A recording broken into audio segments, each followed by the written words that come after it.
अगर आपके कुछ सवाल हैं तो अभी और। जयराम सर। हाँ जी, नहीं एक मिनट जी इस साइड से, क्योंकि आलोचना होती है कि हमें। हाँ, yes, sir. Right wing Sir, दक्षिण। yeah, sir. So my question is that there is an allegation, there is a statement that is coming in from the TMC saying that in every election, the TMC tries to block the BJP, and now at the national level, it is not Congress but the TMC that should in fact be appreciated and should be pushed forward to defeat BJP. How does the Congress sees this statement? We are discussing Jharkhand and Maharashtra. To the best of my knowledge, TMC is not a player in either of these two states. But they should be the player now is what the... We are discussing, I don't want to discuss issues that are not of great relevance to the issue that we are discussing, which is the election results. अच्छा जयराम जी, अभी आप लोगों ने कहा कि झारखंड में ध्रुवीकरण की राजनीति हारी है, लेकिन महाराष्ट्र में फडणवीस भी यही बात कह रहे हैं कि वहां कांग्रेस ध्रुवीकरण की राजनीति कर रही थी और वहां वो इसलिए हारी है। कौन कर रहा था? थोड़ा कंफ्यूजन है। नहीं, अब मुझे नहीं लगता देश में किसी को भी ऐसा कोई कंफ्यूजन है कि ध्रुवीकरण की राजनीति कौन करता है। 75-76 साल में अगर 54 साल 7 महीने हम सरकार में रहे हैं तो कम से कम इतना तो समझ लीजिए कि ध्रुवीकरण करके तो नहीं रहे होंगे। सबका वोट मिलता है तभी हम जीते। और जैसा कि जयराम जी ने कहा, हमारा जो समावेशी जो हमारी विचारधारा है और समावेशी नीतियां हैं, उससे कतई कोई समझौता नहीं होगा। वैसे मैं आपको बता दूं कि धारावी में कांग्रेस 24,000 वोटों से जीती है। अगर किसी को बहुत खुशी हो रही होगी कि हमारा धारावी का प्रोजेक्ट हो जाएगा अब तो मैं बता दूं धारावी के लोगों ने बड़ा अच्छी तरह से जवाब दे दिया। सर अब पूछ लो। मैं ये भी कहूंगा कि अगर जातिगत जनगणना की मांग को ध्रुवीकरण के साथ जोड़ा जाता है, ये उनकी मानसिकता दर्शाता है। जब हम ध्रुवीकरण की बात करते हैं, ज़्यादातर हम धर्म के आधार पर जो समाज को बांटा जा रहा है, ध्रुवीकरण करने की प्रयास की जा रही है धर्म के आधार पर।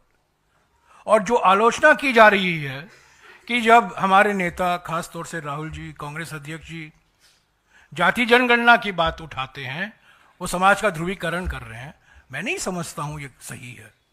ये मैं समझता हूं संविधान का अपमान है, संविधान के निर्माता बाबा साहब अंबेडकर जी का अपमान है कि जातिगत जनगणना की मांग को ध्रुवीकरण से जोड़ा जा रहा है। सर अब पूछ लो।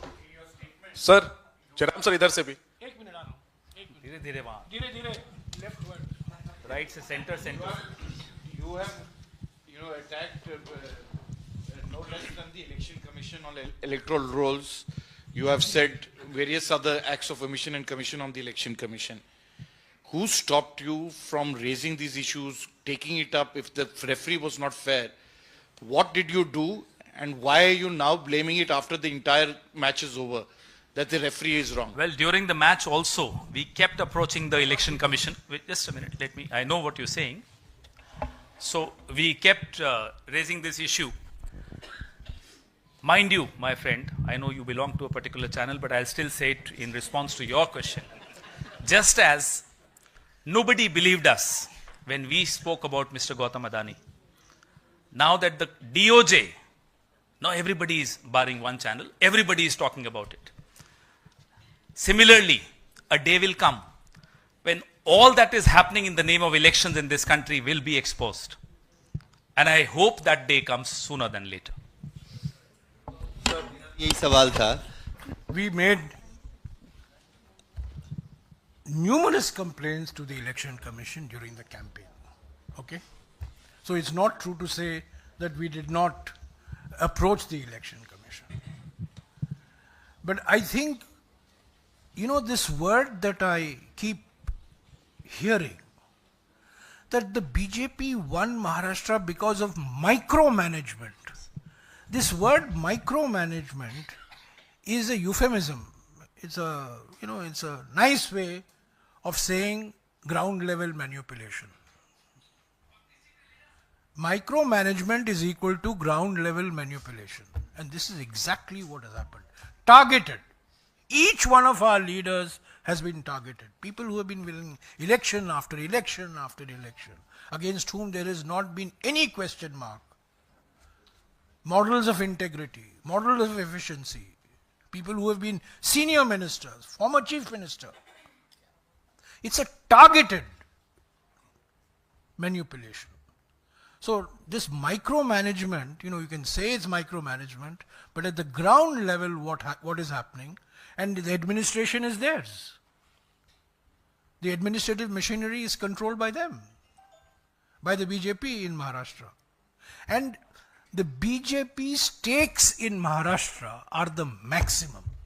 There is no state in India where the stakes of the BJP is as much as it is in Maharashtra. Not only the stake of the BJP, but also the stake of the BJP and the PM's favorite business group.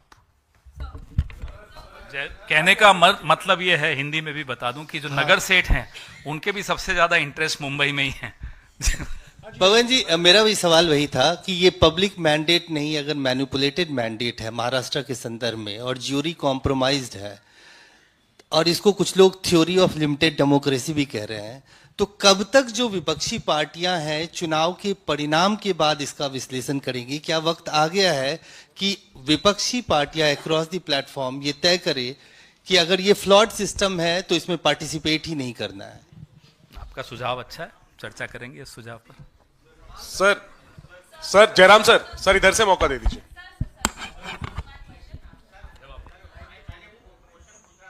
Left. ये मैं आपको एक जवाब दूंगा। ये law जो हो गया है ना, फ्लॉ बन गया है। और सही जवाब आपने उठाया। सारे विपक्ष पार्टियों को एक होकर एक आवाज में अपनी आवाज उठानी चाहिए। इसीलिए आपको याद होगा, हम इंडिया जनबंधन के पार्टियों ने लगातार 10-11 महीने तक हमने कोशिश की इलेक्शन आयोग से मिलने की, वीवीपैट के मसले पर। हमें समय नहीं मिला, हमें अपॉइंटमेंट नहीं मिला। हमने एक दस्तावेज भी सौंपा इलेक्शन कमीशन को, पर कभी इस मामले पर हमें मौका नहीं दिया गया। तो लड़ाई हम लड़ते रहेंगे, चुनाव हम लड़ते रहेंगे। कभी जीतेंगे जहां लेवल प्लेइंग फील्ड है, और कभी हारेंगे जहां टारगेटेड निशाना बनाया जाता है कि लेवल प्लेइंग फील्ड को बिगाड़े। जैसा कि अभी सबसे लेटेस्ट इसका नमूना मिसाल है महाराष्ट्र। हाँ जी sir, Jairam sir, left, come back. Hello sir यही जो सवाल आपसे पिछले दो किए गए हैं। जी सर, शुक्रिया। सर यही जो सवाल आपसे पिछले दो किए गए हैं, आपने हरियाणा के नतीजों को तंत्र की जीत बताया था, आज महाराष्ट्र के नतीजों को षड्यंत्र बताया है।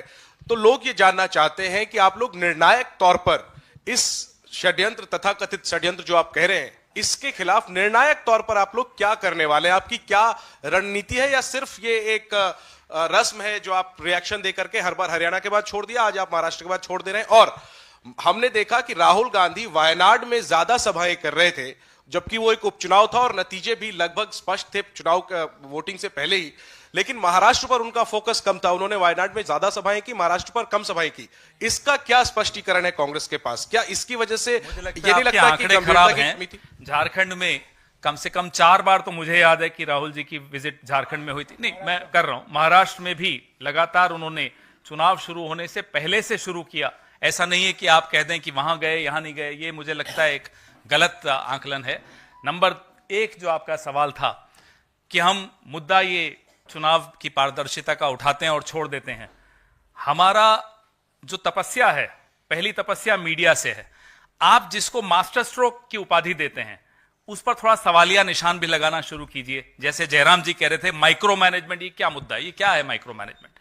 इसको आप भी जरा थोड़ा, आप लोगों की भी इसमें सहायता चाहिए होगी हमें। मैं तो खुलकर आपसे ये मांग रहा हूं कि आपकी सहायता चाहिए होगी। लोकतंत्र को बचाने की जिम्मेदारी हमारी है, उतनी ही आपकी भी है। हम सब स्टेक होल्डर्स हैं उसमें।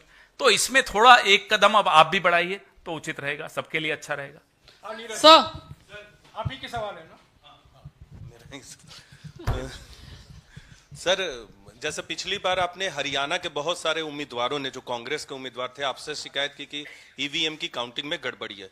महाराष्ट्र में आपके जो उम्मीदवार हैं, कांग्रेस पार्टी या जो अलायंस के उम्मीदवार है, क्या उनकी तरफ से कोई बड़ी संख्या में ऐसी कोई शिकायत आई है, या आप पॉलिटिकल रिव्यू करेंगे हार का, या टेक्निकल रिव्यू करेंगे? जैसा अभी आपको बताया, ईवीएम जिम्मेदार है इस बार हार के लिए। जैसा अभी आपको बताया कि इलेक्टोरल रोल्स, वोटर्स लिस्ट, उसकी शिकायत तो आज से 20-25 दिन पहले, 1 महीना पहले कर दी थी, जवाब नहीं आया। ऐसे ही हमारी जितने भी गठबंधन के हम सदस्य हैं, सब अपना अपना विश्लेषण करके, अभी तो रिजल्ट आ ही रहे हैं, जो भी होगा वो आपसे भी साझा करेंगे और चुनाव आयोग तक भी जाएंगे, और जो भी हथियार हमें अपने बदलने होंगे तो बदलेंगे भी। सर, आपका सर शिकायतें आ रही हैं, मैं सीधा जवाब दूंगा। शिकायत